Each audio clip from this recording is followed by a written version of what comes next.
Había una vez un hombre llamado Eusebio, un agricultor cansado de la rutina y la miseria que gobernaban su vida. Una tarde, mientras cavaba en su campo seco, encontró una pequeña figura, del tamaño de un niño, atrapada bajo una raíz. Era un duende, de ojos brillantes y sonrisa torcida. Sin más preámbulos, el duende ofreció a Eusebio 3 deseos, con la promesa de que, si eran bien pensados, su vida cambiaría para siempre. Sin cuestionar, Eusebio aceptó. Su primer deseo fue simple: riqueza. Quería ser el hombre más rico de la región, y al instante, su casa se llenó de oro, joyas y terrenos a su nombre. Sin embargo, pronto descubrió que su fortuna no lo traía paz. Los vecinos, aquellos que antes lo saludaban amablemente, comenzaron a mirarlo con odio. Algunos lo acusaban de ladrón, otros intentaban aprovecharse de su nueva situación. Su casa, antes humilde y solitaria, ahora era un fortín lleno de intrigas y rencores. Pero el duende le advirtió: todavía te quedan 2 deseos. Eusebio pensó que el dinero no era suficiente, necesitaba poder para protegerse de los demás. Así que, para su segundo deseo, pidió ser un líder respetado, con influencia sobre la gente. Al día siguiente, fue proclamado alcalde del pueblo, con el respeto de todos. O eso creyó. A medida que pasaban las semanas, notó algo extraño. La gente lo obedecía, sí, pero no por respeto, sino por miedo. Las conversaciones se detenían cuando él pasaba y los susurros crecían en su ausencia.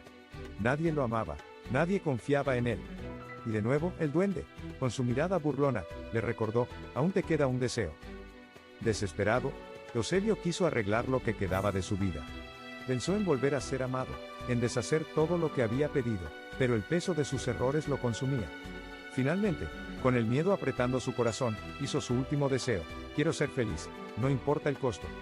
El duende se sintió más ampliamente que nunca y con un susurro, le concedió el deseo. Pero la felicidad no llegó como Eusebio la imaginaba. Al contrario, todo lo que alguna vez había querido comenzó a desvanecerse.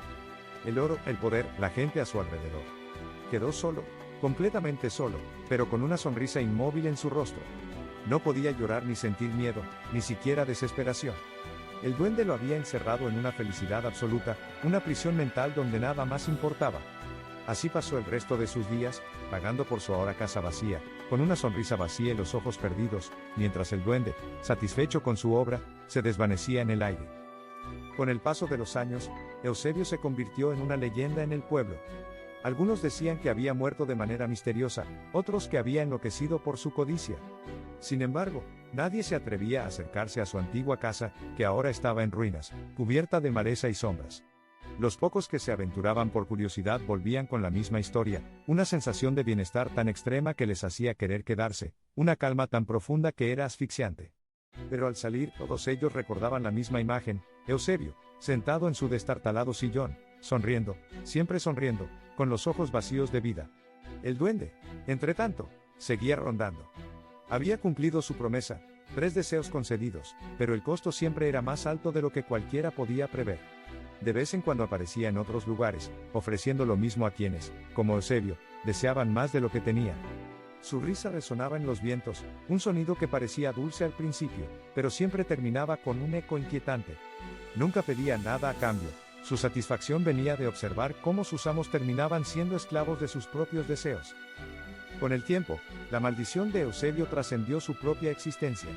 Nadie sabía exactamente cómo, pero cualquier persona que se acercara demasiado a su casa comenzaba a experimentar lo mismo que él, una felicidad artificial, inquietante.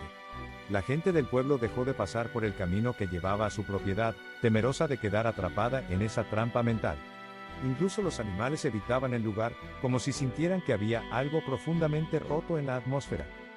Una noche, muchos años después, un joven viajero llegó al pueblo. A diferencia de los demás, él no conocía la historia de Eusebio ni el destino de aquellos que lo visitaban. Decidido a encontrar refugio, caminó hacia la antigua casa, atraído por la tranquilidad que parecía emanar del lugar. Al cruzar el umbral, lo primero que notó fue una sensación de paz tan intensa que casi le hizo llorar de alivio. Sin embargo, cuando vio la figura inmóvil en la sala principal, comprendió que algo no estaba bien. Eusebio, o lo que quedaba de él, aún estaba allí, la sonrisa petrificada en su rostro, su cuerpo. El viajero intentó retroceder, pero ya era tarde. Una risa suave, familiar, resonó en sus oídos. El duende había regresado, y con él, la misma oferta: 3 deseos, viajero. Solo 3. Pero esta vez, en los ojos vacíos de Eusebio, el joven vio el verdadero precio. Y aunque la tentación era grande, decidió dejar la casa tal como la había encontrado. Mientras salía, pudo sentir la presencia del duende siguiéndolo, susurrando promesas de felicidad y poder, pero el joven no volvió la vista atrás. Al llegar al pueblo, contó lo que había visto, y esa noche, por primera vez en mucho tiempo, las risas del duende se escucharon entre los árboles, suaves como el viento, pero cargadas de una advertencia. Los deseos tienen un precio que no siempre estamos dispuestos a pagar. Te invito a que te suscribas a mi canal.